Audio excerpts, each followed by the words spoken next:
નમસ્કાર, જય હિન્દ, જય ભારત. હું યુવરાજસિંહ જાડેજા. શું ભારતીય જનતા પાર્ટીમાં નિષ્કલંક વ્યક્તિઓની ખોટ છે? કહેવાતી જે કેડર બેઝ પાર્ટી અને સ્વઘોષિત રીતે દુનિયાની સૌથી જે મોટી પાર્ટી છે એની અંદર જે પદ આપવામાં આવે છે એ પદ ક્યાંક ને ક્યાંક જે ભ્રષ્ટાચારીઓ છે, જે કૌભાંડીઓ છે, જેને લાખો વિદ્યાર્થીઓના ભવિષ્ય સાથે ચેડા કર્યા છે એવા માફિયાઓને પદ આપવામાં આવે છે.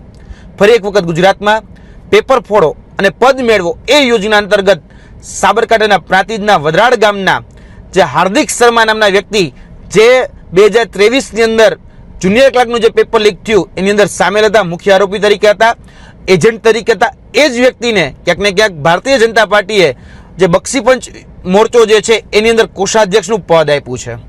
કહેવાતી જે કેડર બેઝ પાર્ટી છે, કહેવાતી જે વિશ્વની સૌથી મોટી પાર્ટી જે છે સ્વઘોષિત રીતે જે કહે છે અને દરેક વખતે બણગા ફૂકે છે કે અમે કોઈ ચમરબંધીને છોડતા નથી, એ દરેક ચમરબંધીને પકડી અને ભારતીય જનતા પાર્ટી છે એ પદ આપવાનું કામ કરે છે. આ એની કથની અને કરની આ વાત ઉપરથી સાબિત થાય છે. જેને લાખો વિદ્યાર્થીઓના ભવિષ્ય સાથે ચેડા કર્યા, જેને ક્યાંક ને ક્યાંક નાણાકીય ગેરરીતિ આચરી, એ હાર્દિક શર્માને પદ આપ્યું છે. એટલે હાથીના દાંત દેખાડવાના અલગ છે અને ચાવવાના અલગ છે. ક્યાંક ને ક્યાંક એની કથની અને કરીમાં જમીન આસમાનનો ફરક છે. આ વાત ઉપર સિદ્ધ થાય છે.